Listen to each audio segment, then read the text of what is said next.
안녕하세요. 오늘은 태국과 한국 사이에서 발생하고 있는 불법 체류자 문제로 인한 두 나라 간의 갈등과 이로 인해 태국이 직면할 수 있는 경제적 위기, 그리고 중국과의 관계 강화가 가져올 위험성에 대해 이야기해 보겠습니다. 한국은 자국 내 불법 체류 문제를 해결하기 위해 태국인을 대상으로 입국 심사를 강화했고, 그 결과 수많은 태국인이 한국에 입국하지 못하거나 추방되고 있습니다. 이런 조치로 인해 태국에서는 한국을 향한 반발이 커졌으며 한국 제품에 대한 불매 운동과 한국 관광을 거부하는 움직임이 확산되고 있습니다. 태국 내에서 한국의 이러한 대응을 인종차별로 받아들이는 여론도 있지만 이 문제를 냉정하게 바라볼 필요가 있습니다. 우선 태국 경제는 한국과 깊이 연결되어 있으며 단순히 감정적 반응으로 양국 관계를 단절할 경우 태국 경제는 심각한 타격을 입을 수 있습니다. 앞서 언급한 전자산업은 태국 경제에서 매우 중요한 분야 중 하나입니다. 태국의 주요 전자제품 제조업체들은 한국의 삼성전자와 SK하이닉스 같은 대기업으로부터 반도체를 공급받아 제품을 조립하고 있으며 이로 인해 태국은 전 세계적으로 경쟁력 있는 전자제품 생산을 유지할 수 있었습니다. 만약 한국이 태국에 대한 반도체 공급을 중단하거나 제한한다면 태국의 전자제조업은 멈출 수밖에 없고 이로 인해 대규모 해고와 생산 중단 사태가 이어질 것입니다. 하지만 태국이 한국에 의존하는 것은 전자산업뿐만이 아닙니다. 태국의 자동차 산업 또한 한국의 기술과 부품에 크게 의존하고 있습니다. 한국의 현대자동차와 기아자동차는 전 세계적으로 인정받는 자동차 제조업체로 태국 내에도 조립 공장을 운영하고 있습니다. 이 공장들은 태국의 주요 고용원으로 자동차 부품 공급과 생산에 있어서 한국과의 긴밀한 협력이 필수적입니다. 만약 태국이 한국과의 관계를 단절하게 된다면 자동차 부품 공급이 끊기면서 조립 공장은 문을 닫을 수밖에 없고 이로 인해 해당 지역 경제도 무너질 위험에 처할 것입니다.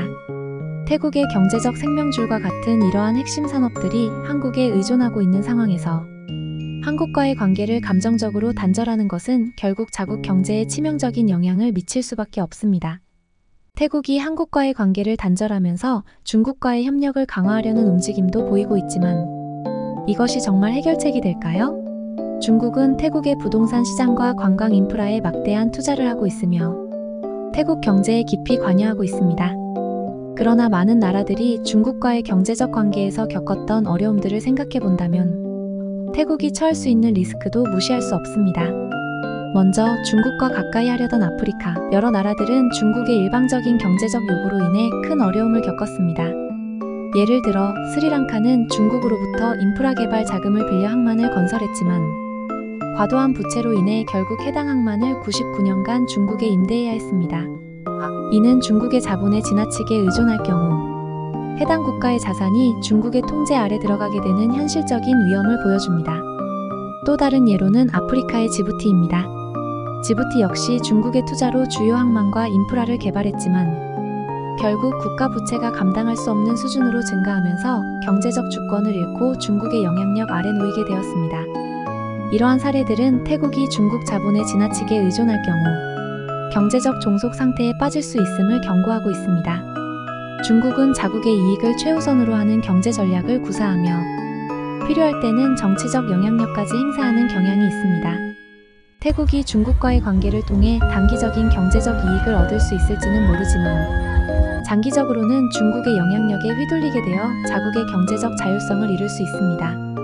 태국의 관광산업과 부동산 개발 분야에서 이미 많은 중국 자본이 투입되었고 이는 점차 태국 경제의 주요 부분을 중국이 통제하게 되는 상황을 초래할 수 있습니다. 따라서 태국이 현재의 경제적 상황을 고려한다면 한국과의 관계를 단절하기보다는 오히려 관계 개선을 위해 힘써야 합니다.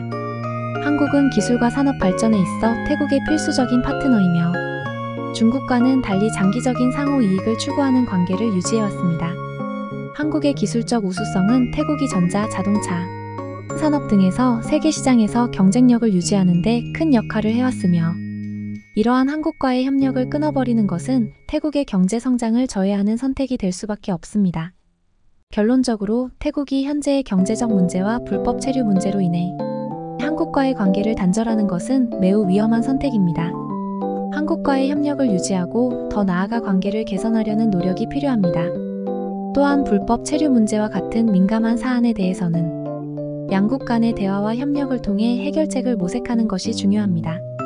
태국이 경제적 독립성을 유지하면서도 장기적인 성장과 안정을 도모하기 위해서는 한국과의 관계 개선이 필수적이며 단순히 중국에 의존하는 것이 아닌 다각적인 경제 전략을 수립해야 할 시점입니다. 이상으로 태국과 한국 간의 갈등과 경제적 의존 관계, 그리고 중국과의 관계 강화를 통한 위험성을 분석해 보았습니다. 지금까지 시청해 주셔서 감사합니다. 앞으로도 이런 국제 이슈와 관련된 깊이 있는 분석을 원하신다면 구독과 좋아요, 그리고 알림 설정 꼭 부탁드릴게요. 여러분의 응원이 영상 제작에 큰 힘이 됩니다. 감사합니다.